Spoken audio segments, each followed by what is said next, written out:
I'm speaking with the former director of the American Office of International Religious Freedom, Thomas Farr. Thank you for joining me, Professor Farr. Delighted to be with you. I wanted to start off by asking you what the Canadian Office of Religious Freedom can learn from the American experience.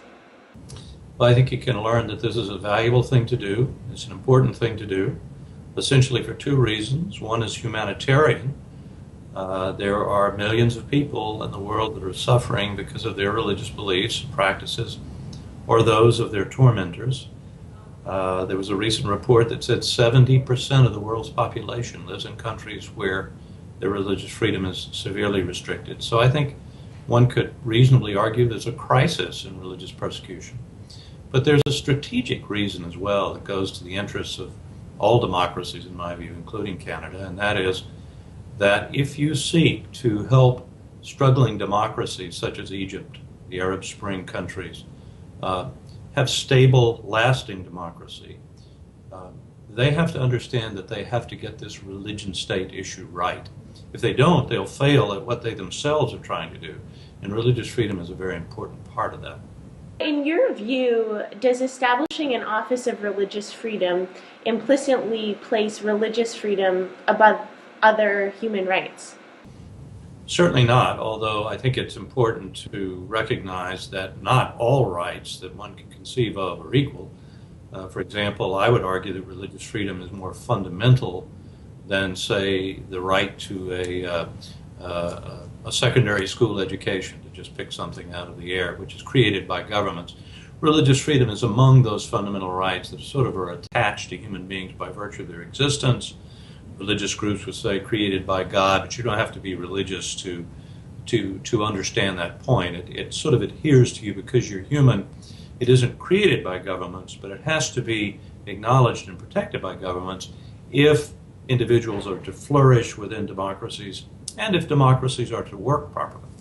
I'm wondering if, in your view, the Arab Spring has made religious freedom an even more important tool of foreign policy. Insofar as one agrees with this proposition, namely, and I'll say it again, if Egypt doesn't get the religion-state relationship right, if it doesn't deal with the issue of the Muslim Brotherhood and other religious actors within Egypt properly, it will fail. And this will have implications for the Coptic Christian minority, for other Muslims in Egypt, and for the interest of Canada and the United States. So that's why it's in our interest to help them with this. Yesterday, it was revealed that China denied a visa to Suzanne Johnson Cook, the U.S. Ambassador at Large for International Religious Freedom. Is there a risk, in your view, that promoting religious freedom abroad could compromise Canada's economic prosperity? I think the president, if he failed to say to the Chinese leader, you have got to see Ambassador Susan Johnson Cook, you've got to receive her at high levels, this is a high priority for my country. If he didn't say that, and I don't think he did, I've not seen any evidence that he did, this was a huge mistake. We cannot simply conduct our relationships with these other countries on a purely economic basis, especially authoritarian and quasi-totalitarian countries like China. My view is that it isn't simply a matter of one visit by an American ambassador.